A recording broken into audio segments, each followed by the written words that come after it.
स्वागत। खबरों में बात करेंगे सबसे पहले आज की सुर्खियों की। सावन की दूसरी सोमवारी पर मंदिरों में भक्तों की उमड़ी भीड़।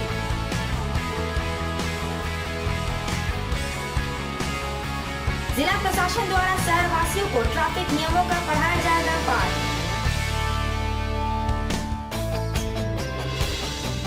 अपने परिजनों के अंतिम संस्कार के लिए करना पड़ रहा है इंतजार। और सदर अस्पताल के डॉक्टर ने उपायुक्त से अपनी सुरक्षा की मांग।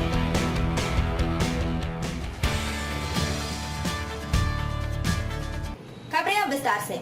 सावन के पावन महीने का आज दूसरा सोमवारी है। वहीं शहर के सभी शिव मंदिर और शिवालयों में श्रद्धालुओं की भीड़ उमड़ पड़ी। वहीं स्वर्णरेखा के नदी घाट से हजारों की संख्या में श्रद्धालु जल उठाकर पैदल यात्रा कर शहर के विभिन्न शिव मंदिर तक पहुंचे।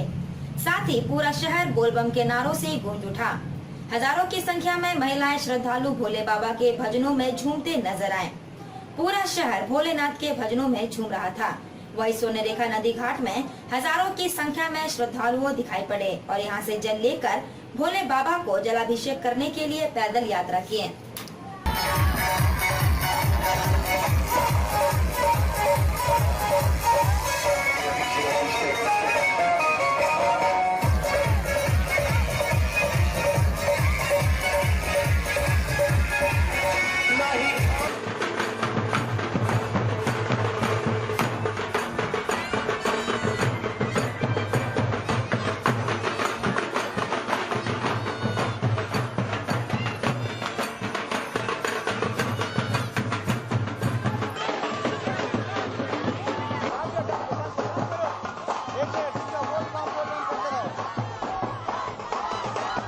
इधर जमशेदपुर जिला प्रशासन के द्वारा अब शहर वासियों को ट्रैफिक नियमों का पाठ पढ़ाने के लिए एक नई कोशिश कर रही है, जिसमें ट्रैफिक नियमों की अवहेलना करने पर जिला प्रशासन द्वारा उन्हें फाइन दिया जाएगा।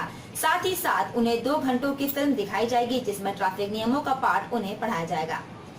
सोमवार से जिला प्रशासन द्वारा इसकी शुरुआत कर दी गई है। ट्रैफिक नियमों के आधार पर डॉक्यूमेंट्री फिल्म जिला प्रशासन के द्वारा तैयार कर दी गई है और जो भी ट्रैफिक नियमों की अवहेलना करेगा उन्हें फाइन के साथ साथ ये फिल्म भी देखनी पड़ेगी। यानी कि सीधे तौर पर जिला प्रशासन ने अब लोगों के समय पर वार किया है। वैसे देखा जाए तो जमशेदपुर शहर इतना व्यस्त शहर है कि यहाँ लोगों के पास समय की काफी अहमियत है। लोग समय के अनुसार अपने कार्य के निपटारे की कोशिश में लगे रहते हैं। अब जिला प्रशासन ने ट्रैफिक नियमों के पालन के लिए अब शहर वासियों के समय को रोकने की कोशिश की है। हालांकि ट्रैफिक विभाग के अनुसार ये फिल्म उन्हें जागरूक करने के लिए दिखाया जा रहा है, परंतु लोगों की माने तो इससे लोगों का समय बर्बाद होगा और ये एक तरह की सजा है। ट्रैफिक नियमों के उल्लंघन पर अब देखने वाली बात यह है, क्या जिला प्रशासन द्वारा उठाया गया कदम ट्रैफिक नियमों के पालन के लिए कितना कारगर साबित है। विगत 2 महीनों से हेलमेट चेकिंग करवा रहे थे, लेकिन देख रहे थे कि उसका असर 100% नहीं पड़ रहा है। अब आज हम लोग कर रहे हैं कि जो भी लोग हेलमेट नहीं पहन रहे हैं उनको बैठा करके 2 घंटे के लिए, और 2 घंटे में हम लोग ट्रैफिक अवेयरनेस से जुड़ा हुआ एक मूवी उनको 2 घंटे का दिखलाएंगे। जो अभी आपके सामने में लोग बैठे हुए हैं उनको हम लोग अभी से 2 घंटे का मूवी दिखलाएंगे। चला रहे हैं मूवी दिखला करके उनको, वो मूवी काफ़ी अच्छा है, उससे आम जन के मन मस्तिष्क पर अच्छा असर पड़ेगा। और हम मानते हैं कि मूवी देखने के बाद लोग ट्रैफिक रूल्स को फॉलो करेंगे। नहीं, सभी लोग इसको अच्छा मान रहे हैं। जो जिनको भी हम बोले हैं सब शहर से आके बैठ गए हैं और मूवी देखना शुरू। के वीडियो से इतना सीखने को मिल रहा है कि नहीं, हम लोग को अपना सेफ्टी सबसे पहले देखना है और हम लोग का ही सेफ्टी रहेगा तो प्रशासन किस लिए, हम लोग के सेफ्टी के लिए। वो लोग जो चीज़ सिखा रहे हैं हम लोग को वो अच्छे से फॉलो करना चाहिए। से ध्यान रहे हम लोग का तो हम लोग ज़रूर फॉलो कर पाएंगे। हम लोग को ही अपना सेफ्टी के लिए करना पड़ेगा, हेलमेट लेके चलना पड़ेगा और फिर गाड़ी स्लो चलाना पड़ेगा, ड्रंक होके ड्राइव नहीं चलाना। बहुत सारे ऐसे चीज़ है जो हम लोग खुद गलती करते हैं तो ये सब होता है। उधर जमशेदपुर में इन दिनों सोवन रेखा बर्निंग घाट पर मृत व्यक्तियों के परिजन काफी परेशान और बेबस नजर आ रहे हैं। अपने परिजनों का अंतिम संस्कार करने में इन्हें सुबह से शाम का इंतजार करना पड़ता है। कई लोग पुरानी परंपरा को उपयोग कर अपने परिजनों का अंतिम संस्कार लकड़ी की चिता पर रखकर कर रहे हैं। पिछले दिनों जुगसलाई थाना अंतर्गत स्वर्णरेखा बर्न घाट में हुई हत्या के बाद ये काम कर रहे कर्मचारियों ने सुरक्षा की मांग को लेकर बर्निंग घाट के मुख्य द्वार पर ताला जड़ दिया है। अब यहाँ शव का अंतिम संस्कार नहीं हो पा रहा है, जिस कारण स्वर्णरेखा बर्निंग घाट पर शव की लंबी कतारें देखने को मिल रही है। लोग सुबह से ही अपने परिजनों को पंचतत्व में विलीन करने के लिए इंतजार करते नजर आ रहे हैं। कई लोग लंबी कतार को देखते हुए लकड़ी का उपयोग कर अपने परिजनों का अंतिम संस्कार करने पर विवश है। अपने परिजनों का अंतिम संस्कार करने आए लोगों का कहना है कि पार्वती घाट के बंद होने से ये स्थिति उत्पन्न हुई है। हम लोगों को लंबी कतारों का सामना करना पड़ रहा है। जिला प्रशासन इस पर हस्तक्षेप कर जल्द बने बर्निंग घाट को चालू कराए ताकि लोगों को दिक्कत का सामना न करना पड़े। अब देखिए लाइन बढ़ गया ना, लाइन बढ़ गया। पहले 2-3 था, अभी 7-8 हो गया। और हाँ, एक तो घाट बंद है, उसके चलते हो सकता है। परेशानी तो ऐसे जैसा आज के कल का ठंड के चलते जो परेशानी हो रहा है, अभी ये जो सिचुएशन है रात को 10 बज 11 बजे हो रहा है। अगर दोनों फर्निश चलता थोड़ा सा टाइम से हो जाता। वहीं दूसरी ओर पार्वती घाट के कमेटी के सदस्यों की माने तो जब से ये घाट शुरू हुआ है तब से आज तक किसी भी कारण से ये घाट बंद नहीं हुआ है और ये एक ऐसा घाट है जहां गरीबों के लिए मुफ्त में सेवाएं दी जाती है। और अफसोस की बात है कि इस घाट में ऐसी घटना होने के बाद घाट बंद हुआ है।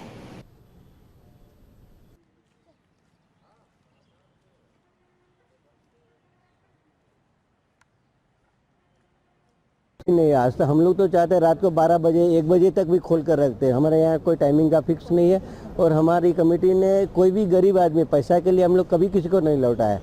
हर एक साल में हमको ज़्यादा क्या थे जमशेदपुर में जिसके पास पैसा भी नहीं रखे थे तो सरकार मैनेजर को हम लोग पूरा पावर दिए थे कि फ्री में कर देना।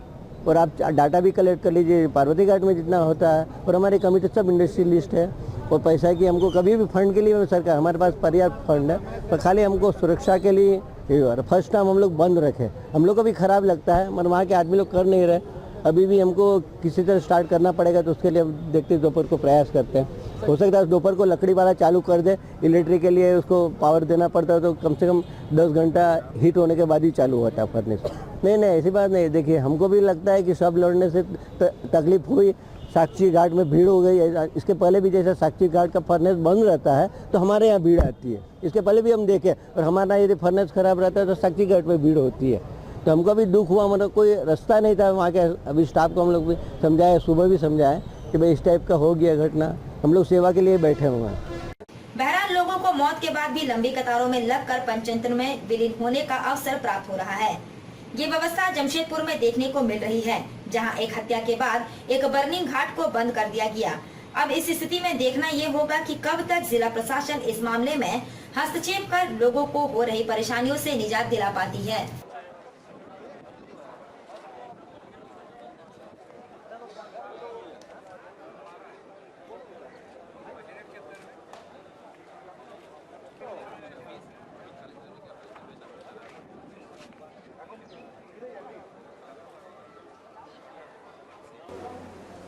वहीं जमशेदपुर के सदर अस्पताल में पिछले 14 जुलाई को 11 वर्षीय बच्ची की मौत के बाद अस्पताल के परिजनों तथा डॉक्टरों के बीच हुए झड़प के बाद अब दोनों पक्षों में तनाव बढ़ गया है।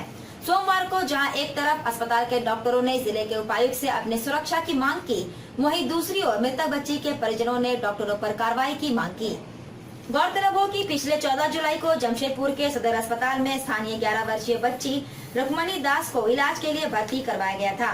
उसे मलेरिया की शिकायत थी, जिसके बाद इलाज के दौरान बच्ची की मौत हो गई। इसके बाद पूरा अस्पताल अखाड़े में तब्दील हो गया था और परिजनों तथा डॉक्टरों के बीच हुई हाथापाई। इस घटना के बाद सोमवार को दोनों पक्ष जिले के उपायुक्त के पास अपनी फरियाद लेकर पहुंचे। बच्ची के परिजनों के अनुसार 3 दिनों से बच्ची को अस्पताल में भर्ती करवाया गया था और लगातार पूरे समय इलाज में लापरवाही बरती गई थी और इसके बाद बच्ची की मौत हुई है। और मौत के बाद हल्की नोकझोंक हुई थी, ना कि हाथापाई, और जबरन उन सभी पर केस दायर किया गया है। इन्होंने जिले के उपायुक्त से मांग की है कि इस मामले में उनके साथ न्याय किया जाए तथा उन्हें मुआवजा प्रदान किया जाए। से मिलने के लिए कि कुछ दिन पहले जो घटना घटा 3-4 दिन का जो पहले घटा गुलटी झोपड़ी जो है उसमें एक बच्चे की मौत हो गया। तो डॉक्टर का पूरा सारा लापरवाही है और पहले से भी डॉक्टर जो है कभी हम लोग के भी साथ भी बहुत मजदूरी करते हैं। हम लोग जिला परिषद होके भी आप हम लोग का साथ ऐसे करते हैं तो आम पब्लिक का साथ क्या जुलूम होगा।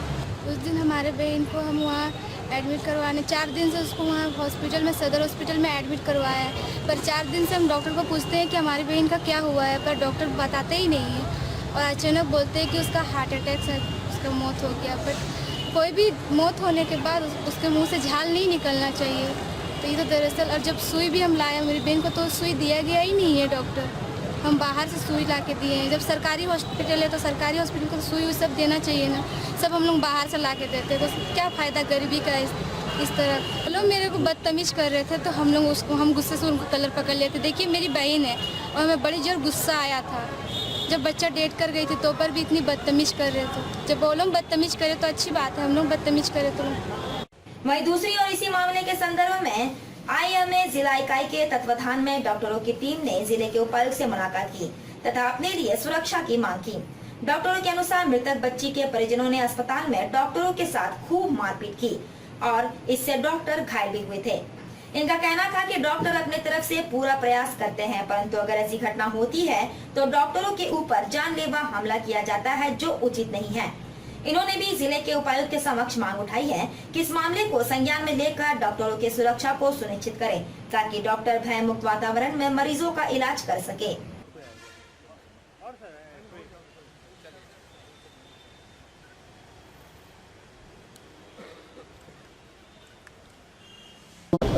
खास महल जो सदर अस्पताल में 14 तारीख को जो घटना घटी डॉक्टर्स के साथ, उसके संबंध में आज हम लोगों ने DC साहब और SP साहब से मुलाकात की। उनको सारी वस्तुस्थिति के बारे में बताया। बहुत सी बातें उन लोगों को पहले से पता था। उन लोगों ने हम लोग को आश्वासन दिया है कि जितना जल्दी हो सकेगा हम लोग कार्रवाई करेंगे और जो भी इसमें गलती की है उन पर उचित कार्रवाई जल्द किया जाएगा। वक्त तो चला है अब एक छोटे से ब्रेक का। ब्रेक के बाद खबरें और भी है, तब तक के लिए देखते रहिए जनहित एक्सप्रेस। अब जमशेदपुर वासी का नहीं होगा स्वास्थ्य खराब। अब आ गया है जीवन ज्योति फिजियोथेरेपिस्ट। शरीर के किसी भी जोड़ एवं नसों का दर्द जड़ से होगा खत्म, ये दावा है गौतम कुमार भारती का।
जमशेदपुर वासियों के लिए स्वाद बढ़ाने आ गया है खालसा रेस्टोरेंट, जहां आपको मिलेगा veg, non veg, Chinese, South Indian, tandoori dishes वो भी आपको आपके पॉकेट के हिसाब से। तो देर ना करें, अपने पूरे परिवार के साथ आएं और लजीज व्यंजनों का लुत्फ उठाएं। जी हाँ, हमारे यहाँ होम डिलीवरी की सुविधा भी उपलब्ध है। हमारा पता खालसा होटल, मस्जिद road, near state bank, Golmuri, Jamshedpur. हमारा मोबाइल नंबर 9334624487 और 0657656038 अब आपके दांतों की हिफाजत करेंगे हम। जी हाँ, सिद्दीकी डेंटल केयर, जहां दांतों का इलाज उत्तम तकनीक के द्वारा प्रसिद्ध दांतों के डॉक्टरों की देखरेख में किया जाता है। हमारे डॉक्टर सबा सिद्दीकी और शहबाज आलम द्वारा एक्सरे और परामर्श मुफ्त में दी जाती है। यहाँ एक्सरे प्लस कंसल्टेशन सब फ्री है। प्लस अगर आपको छोटी मोटी दांतों में तकलीफ हो तो प्लीज़ मेडिकल से लेकर दवा मत खाइए, आप यहाँ आएँ। यहाँ दिखाने के बाद ही आप या कहीं भी दिखा करके आप दवा लीजिए। ऐसा नहीं कि खुद से ले लिया या फिर या मेडिकल से प्लीज़ दवा मत लें। और साथ ये है कि कंसल्टेशन एक्सरे फ्री होने के बाद हमारे यहाँ ये भी है कि अगर कुछ कैंसर वगैरह के लक्षण पाए जाएँ या आपको ऐसा फील हो के है तो आप प्लीज़ हमको कंसल्ट कीजिए। कैलकाटा आपको रेफ़र करके वहाँ भी हम डिस्काउंट दिला सकते हैं। मिलने का समय सुबह 10 बजे से रात्रि 9 बजे तक। हमारा पता है सिद्दीकी डेंटल केयर, नानक कुटीर, SBI बैंक के पीछे, मस्जिद road, Golmuri, Jamshedpur. Mobile number 9031725238 और 0657234099। ब्रेक के बाद मैं प्रीति सागर एक बार फिर से आपका स्वागत करती हूँ। स्वच्छ भारत मिशन के तहत जमशेदपुर नोटिफाइड एरिया को 70 गाड़ी मुहैया कराया गया ताकि जमशेदपुर शहर स्वस्थ और स्वच्छ रहे और जहां तहां कचरा ना लगाए। हालांकि इस योजना का उद्घाटन झारखंड सरकार के बाद खाद्य आपूर्ति मंत्री सरयू राय ने की। उधर जिस गाड़ी का उपयोग कचरा उठाने के लिए किया जा रहा है उसका रजिस्ट्रेशन अभी तक नहीं हुआ है और बिना रजिस्ट्रेशन के ये गाड़ी पिछले 6 माह से जमशेदपुर में दौड़ रही है। लाखों रुपए के राजस्व का क्षति जमशेदपुर नोटिफाइड एरिया कर रहा है, लेकिन देखने वाला कोई नहीं है। अगर आम आदमी बिना रजिस्ट्रेशन वाली गाड़ी लेकर सड़क पर निकले तो परिवहन विभाग और ट्रैफिक पुलिस पकड़कर फाइन कर देता है, लेकिन इस गाड़ी का क्या होगा जो पिछले 6 माह से झारखंड सरकार को चूना लगा रहा है। सूत्रों की माने तो जमशेदपुर नोटिफाइड एरिया के विशेष पदाधिकारी द्वारा रजिस्ट्रेशन का पैसा निकाला जा चुका है और अब नोटिफाइड एरिया के पास फंड भी नहीं है कि इस गाड़ी का रजिस्ट्रेशन कराया जाए। वैसे खाद्य आपूर्ति मंत्री सरयू राय और मुख्यमंत्री रघुवर दास द्वारा डोनेट की गई है। टैंकर भी बिना नंबर की चल रही है और इनका भी रजिस्ट्रेशन अभी तक नहीं हुआ है।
इधर जमशेदपुर पुराना कोर्ट परिसर के टाइपिस्ट केदारनाथ भारती ने अपने कुछ मांगों को लेकर अनोखे अंदाज में अनशन जमशेदपुर जिला मुख्यालय के समक्ष शुरू कर दिया है। यह अपने दैनिक कार्यों के साथ अनशन पर बैठे हैं और इस दौरान ये खुद देश के प्रधानमंत्री तक अपनी बात की पहुंचाना चाहते हैं। वैसे ये जो शख्स है वो हमेशा ही अनोखे अंदाज में अपना विरोध दर्ज कराते हैं।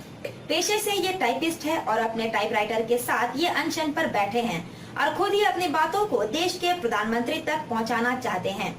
ये कहते हैं कि एक तरफ पूरे देश में रातों रात जीएसटी लागू कर दिया जाता है और इसे अमल भी किया जाता है, परंतु केंद्र सरकार द्वारा तय न्यूनतम मजदूरी आज तक मजदूरों को नहीं मिलती है, जो पहले ही देश भर में लागू है और इसका खामियाजा सीधे तौर पर मजदूरों को भुगतना पड़ता है। इनके अनुसार इस मांग से संबंधित मांग पत्र वे खुद टाइप कर स्वयं देश के प्रधानमंत्री को डाक के माध्यम से भेजेंगे, क्योंकि जिले के उपायुक्त के माध्यम से ये मांग पत्र उन तक समय से नहीं पहुंचता है।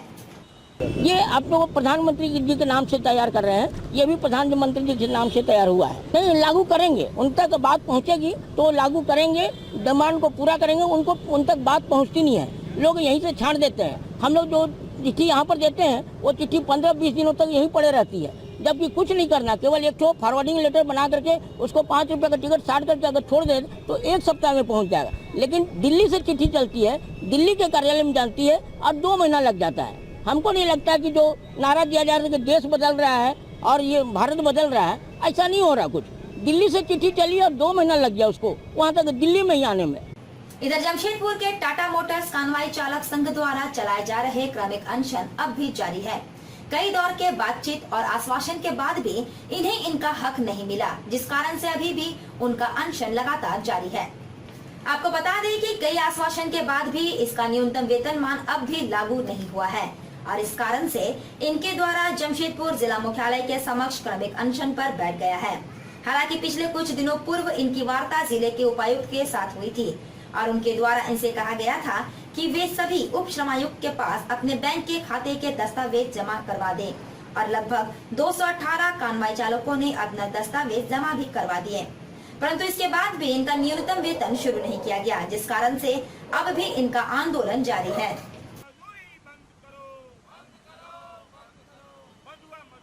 कानवाई चालकों को न्यूनतम मजदूरी लागू हो, उसको लेके कई प्रतिक्रिया लगातार जारी है। ये खेल केवल कानवाई चालकों के साथ है, नहीं तो न्यूनतम मजदूरी जहां मजदूर काम करता है उसको देना है। उसके बावजूद आज कानवाई चालकों को लगातार आश्वासन दिया जा रहा। इस आश्वासन में अगर जिला प्रशासन शामिल है, इससे दुर्भाग्य की बात क्या हो सकती है। न्यूनतम मजदूरी की जगह आज भी कानवाई चालकों को 254 रुपया 24 घंटे का मिलता है, जबकि सरकार द्वारा तय 385 रुपया एक दिहाड़ी मजदूर है, कुशल मजदूर का। कानवाई चालक अति कुशल मजदूर है, जिनका वेतन जो है ना 600 से ऊपर होना चाहिए। हम लोग 385 पे ही बोले चलो 385 भी लागू हो जाए। आज ये हम लोग धरना पर विवश होकर बैठे हैं, क्योंकि पूरा एक बात का दावा किया गया कि ये कानवाई चालक धरना बैठे, इनका बैंक अकाउंट कंपनी के पास नहीं है, जिनकी संख्या 18, हम लोगों ने 218 जमा कर दिया। 18 की बात कर 218 का जमा कर, ये लीजिए हम लोग आंदोलन बैठे 218, अब तो लागू कर दीजिए, लेकिन आज भी जारी है। वहीं जमशेदपुर के सुंदरनगर क्षेत्र अंतर्गत पूरी हांसा पंचायत में मुखिया के खिलाफ शिकायत लेकर क्षेत्र के निवासी जिला मुख्यालय पहुंचे, जहां उन्होंने जिले के उपायुक्त से मुखिया के खिलाफ कानूनी कार्रवाई करने की मांग की है। स्थानीय निवासियों के अनुसार क्षेत्र के निवासी के जमीन को सरकारी तौर पर नहर बनाने के लिए अधिग्रहण किया जा रहा है और उसके एवज में सरकारी मुआवजा राशि जो कि 95 लाख रुपए था, उसे क्षेत्र के मुखिया राहुल बास्के तथा सरकारी अधिकारी मिलकर गबन कर गए। उन्होंने बताया कि भुक्तभोगी कम पढ़े लिखे हैं और इसी का फायदा इन दोनों ने उठाया है। 15 खाली चेक पर उनके हस्ताक्षर करवा लिए और पूरे पैसे का दोनों ने मिलकर गबन कर लिया और आज भुक्तभोगी दर दर की ठोकरें खा रही है। सभी ने मिलकर जिले के उपायुक्त से इस मामले में न्याय करने की गुहार लगाई है।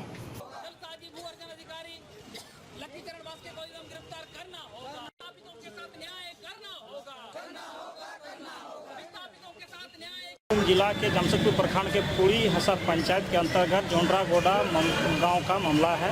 ये मामला यह है कि सुवंद्र का बहुउद्देशीय परियोजना के वास्ते अधिग्रहण की गई जो भूमि है, उसके एवज में पीड़ित परिवार जो है मंगला मुर्मू का संयुक्त परिवार है, उनको 93 लाख रुपया का मुआवजा राशि मिला था। ये राशि जो गोवर्धन पदाधिकारी लखीचरण बास्के का सिग्नेटरी में चेक इशू हुआ था और यह जो चेक मंगला मुर्मू के नाम से इशू किया गया है। चूँकि यह संयुक्त परिवार का था, जमीन था, किंतु कुछ जालसाजों और स्थानीय मुखिया नेता और यहाँ तक कि प्रत्यक्ष अप्रत्यक्ष रूप में लखीचरण बास्के का भी नाम आ रहा है। यह जांच का विषय है, लेकिन इन लोगों ने बड़े भोले भले मंगला मुर्मू का इन लोगों जलसाजों ने इस्तेमाल किया और उनसे 15 चेक ब्लैंक चेक में हस्ताक्षर करवाया। मुगला मुर्मू को अक्षर ज्ञान कम होने के कारण, उन्हें मालूम नहीं होने के कारण उनसे 15 चेक पर हस्ताक्षर करवाकर जलसाजो, भूमि माफिया, अन्य लोगों ने बैंक से, सुंदरनगर बैंक ऑफ इंडिया से लोग निकाल लिया गया। और All India Democratic Student Organisation Jamshedpur नगर कमेटी के तत्वाधान में कक्षा 1 से लेकर 8 तक में पास फेल की प्रथा को लागू करने तथा शिक्षकों की कमी को दूर करने की मांग करने को लेकर एक विशाल रैली निकाली गई, जो सांची के आम बगान से निकलकर जिला मुख्यालय तक पहुंची। गौरतलब हो कि पूरे राज्य भर में ये नियम लागू है कि कक्षा 1 से लेकर 8 तक की अनिवार्य शिक्षा में किसी को भी फेल नहीं किया जाएगा और उनके अंक कम होने के बावजूद भी उन्हें पास किया जाता है। इसी का विरोध AIDSO ने जताया है। रैली के बाद इनके द्वारा जमशेदपुर जिला मुख्यालय में प्रदर्शन किया गया। इस दौरान इनका कहना था कि आज 8वीं कक्षा तक पास के नियम होने के बाद अधिकतर बच्चों के मन में ये भावना आ गई है कि पढ़ाई करें या ना करें, पास तो होना ही है और इस कारण से लगातार शिक्षा का स्तर गिरते जा रहा है और गुणवत्तापूर्ण शिक्षा को भी ये समाप्त करते जा रहा है, जिसे बदलना चाहिए और 8वीं कक्षा तक के लिए पास फेल की प्रथा को लागू करना चाहिए। वहीं दूसरी ओर इनके द्वारा राज्य में शिक्षकों की कमी को भी दूर करने की मांग उठाई गई है। आज हम लोग यहाँ इस मांग को लेकर आए हैं कि जितने भी सरकारी स्कूल है वहाँ 1 से लेकर 8 क्लास तक पास फेल जो व्यवस्था है पुनः लागू कर दिया जाए और जल्द से जल्द इन स्कूलों में शिक्षकों की बहाली कर दी जाए, जो कि बहुत ही बुरा व्यवस्था हो रहा है अभी सरकारी स्कूलों में। चलते चलते एक बार फिर से नजर डालेंगे आज की सुर्खियों पर।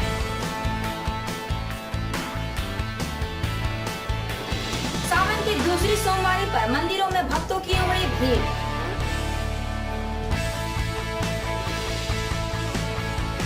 जिला प्रशासन द्वारा शहर वासियों को ट्रैफिक नियमों का पढ़ाया जाएगा पाठ।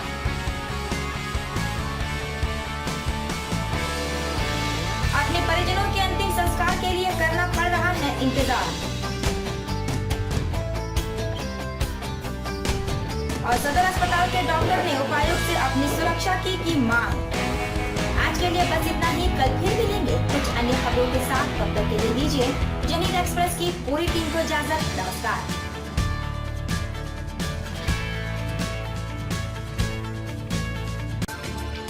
अब आप अपने आसपास होने वाली खबरों की जानकारी हमें दे सकते हैं। आप हमें विज्ञापन देना चाहते हैं तो भी हमसे संपर्क कर सकते हैं।